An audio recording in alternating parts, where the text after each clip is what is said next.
नमस्कार, आप देख रहे हैं स्पष्ट बात टीवी। इस वक्त मैं हूं राजधानी दिल्ली के मंगोलपुरी क्षेत्र में, जहां पर सफाई कर्मियों का डिपो है, जहां गाड़ियां खड़ी होती है।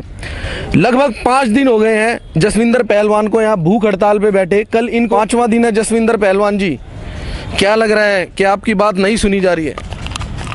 देखिए, कल से यही कहा जा रहा है कि हम लिखित में दे देंगे। कल शाम सुबह से ये बात हो रही है, कल शाम तक भी हमें लिखित में नहीं दिया। फिर बोले हम सुबह दे देंगे, आज सुबह भी नहीं दिया। फिर अभी यही बात चल रही थी, भी अभी हम लेटर भेज रहे हैं, दे रहे हैं, लेकिन अब तक ऐसा कुछ हुआ नहीं है। और हर रोज़ तकरीबन 150 से 200 वर्कर हड़ताल पर बैठते हैं। इस समय हम उन्हें भेज देते हैं क्योंकि सबके घर परिवार भी हैं। तो कंपनी का जो रवैया है वो तानाशाही तरीके से दिख रहा है और लग रहा है कि हाँ, अभी तक उनके कोई असर नहीं हो रहा है। ना तो इन परिवारों का असर हो रहा है जिनके बच्चे इस डिपो में काम करते करते मर गए, जिनके डेथ केस हैं उनको वो लोक अधिकार करके इन्होंने एक नाम दे रखा है, लेबर को मजदूरी, जो हर रोज़ अगर काम देगी तो उन्हें मजदूरी मिलेगी। तो इस तरह की कई इन्होंने अपने अपने नियम बना रखे हैं। एक लेबर को तो इन्होंने 600 रुपये महीने की दिहाड़ी दी थी। क्यों? क्योंकि उसको एक ही दिन काम दिया था इन्होंने। तो कंपनी का रवैया बिल्कुल भी सही नहीं है। वो तानाशाही तरीके से अपनी बातों पे अड़ी हुई है।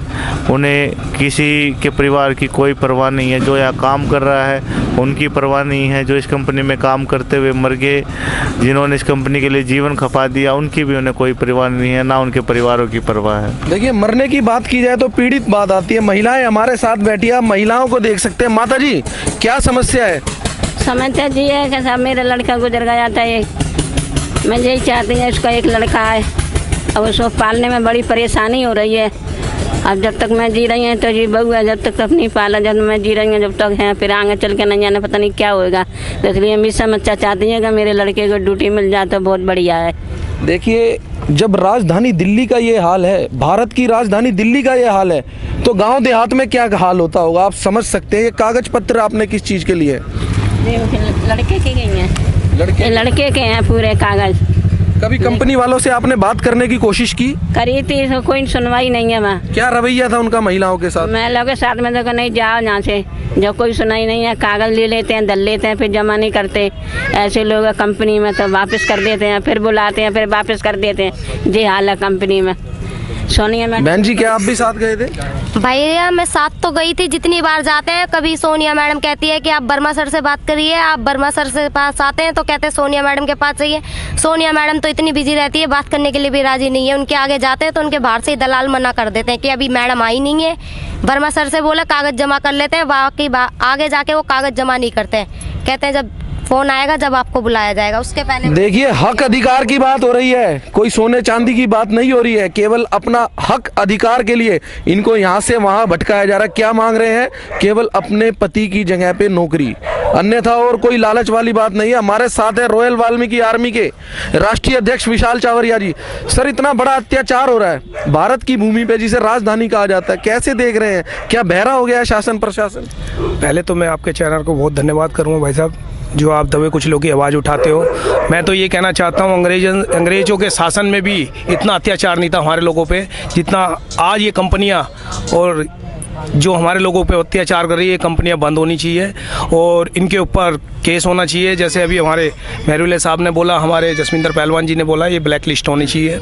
क्योंकि जब बाहर निकलते जब भी पता चलता है कि लोगों का कितना शोषण कर रहे हैं ये लोग यहाँ। तो इतना मैंने तो अंग्रेज़ों के टाइम में भी हमको लगता कि इतना शोषण नहीं होता था कि जितना शोषण आज हो रहा है। भाई साहब, 5 दिन हो गए, बहुत बड़ी बात है। भाई साहब की तबीयत भी खराब हुई, MBBS डॉक्टर चेकअप के भी लिए भी आया, उल्टियाँ भी हुई। ऐसा क्या है कंपनी जो इनकी आवाज़ ही नहीं सुन रही? बड़े भैया, यही तो है, इस देश की हालत यही है कि क्या ये कोई ईस्ट इंडिया कंपनी तो नहीं आ गई है फिर से? हाँ, हो सकता है ऐसा ही है। ये तानाशाही जो कर रही है कंपनी, इसके खिलाफ कार्रवाई होनी चाहिए।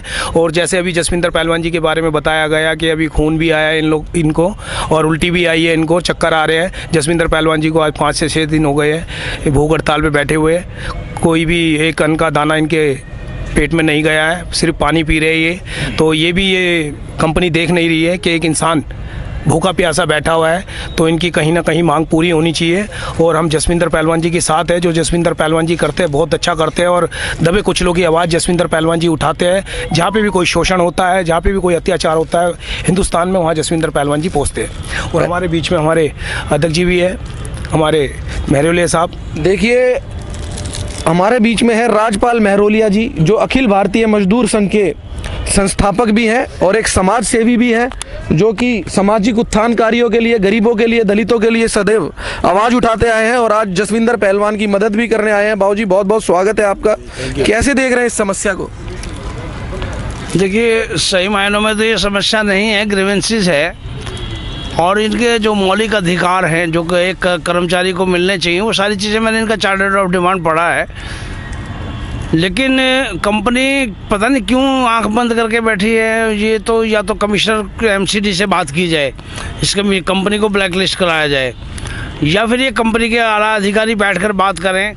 5 दिन से जसविंदर पहलवान धरने पर बैठे हैं, भूख हड़ताल पर बैठे हैं, तो इन कंपनी वालों को शर्म आनी चाहिए। सारे कर्मचारी जब इनकी गाड़ियाँ नहीं निकल रही हैं तो कंपनी का नुकसान भी हो रहा है।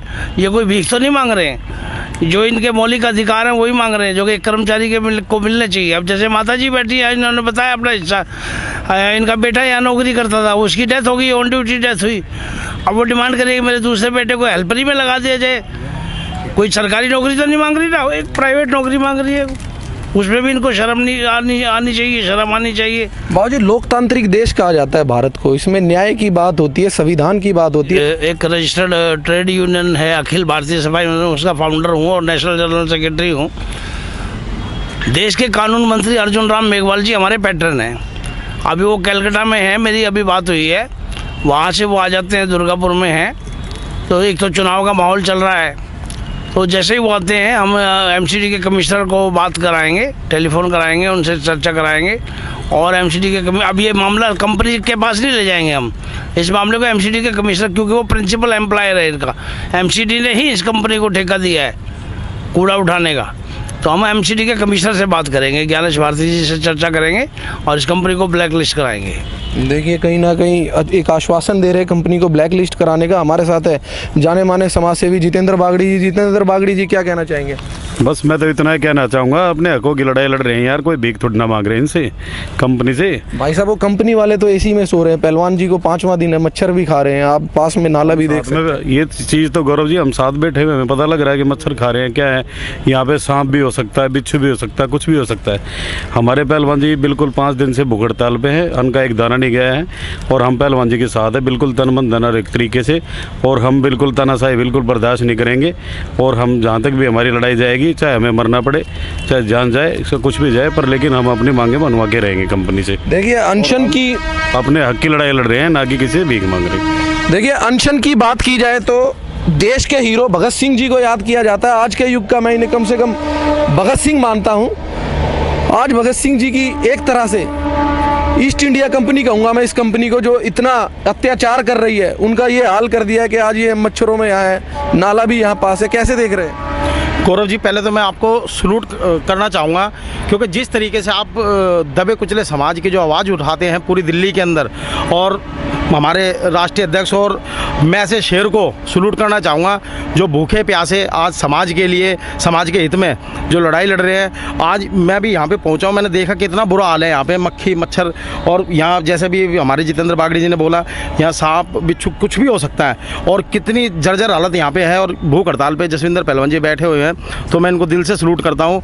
और जो अभी कंपनी है इसको ब्लैक लिस्ट करवाएंगे हम, अगर कल बहुत अच्छा प्रदर्शन हम करेंगे। भाई साहब 2 बजे से मैं भी यहाँ बैठा हूँ लेटर हेड के वेट में, अभी तक वो लेटर हेड नहीं आया। शायद ये हड़ताल आज खत्म हो जाती है यदि ऐसा होता। अब शायद ये हड़ताल मेरे को लग रहा है आगे कंटिन्यू चलेगी। अगर कल ये हड़ताल होती है तो प्रदर्शन कितना लंबा होने वाला है? काफ़ी बड़ा प्रदर्शन होगा। पूरी रॉयल वाल्मीकि की टीम यहाँ पे पहुंची हुई है, हमारे राष्ट्रीय अध्यक्ष हैं यहाँ पे, और मैं जितने भी वाल्मीकि समाज के जितने ग्रुप हैं मैं सबको बोलूँगा, क्योंकि एक आदमी जो आज इस हक की लड़ाई को लड़ने के लिए बैठा हुआ है, कि उसको कोई स्वार्थ नहीं है कि किसी स्वार्थ के लिए यहाँ पे बैठा है, पर वो है नहीं, वो जिनके लिए लड़ाई लड़ रहे हैं वो यहाँ पे देखो कितने आदमी खड़े हुए हैं।